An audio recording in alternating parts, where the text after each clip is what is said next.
Geçen hepdäniň jemlerini sizin ünsüňizi çekmekçi bolduk. 10 sentýabrdaky Halmurat Söýünowyň we Sapar Yklimynyň çykyşy TÄZE TURKMENISTANyň beýannamasynyň çagy we ene pullary bölüminiň analizini etdiler. 13 sentýabrda efire çykan beýannamalaryň dowamy bolup, etnik türkmenleri we janaýat hukuk reformasy barada boldy. Şol günüň dowamyna ILDEŞLER öz pikirini Halkyň sesi 182 rubrikasyna beýan etdi.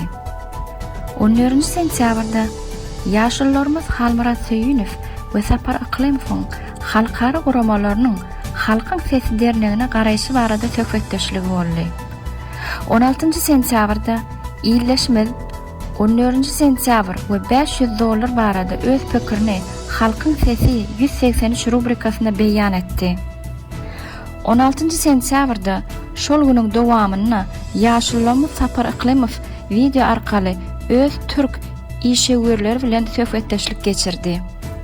17 sentýabrda ýerleşme we aktivistimiz Geçen 20 sentyabr protesti baradaky bildirişi we öz geçiren piketini video arkaly habar berdi.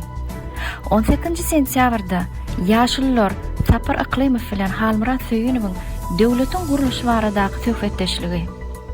20 sentýabrda ýaşulymyz Sapar Yklymowyň Ýewropanyň beýleki ýurtlaryna sapary barada gytgaça videolar.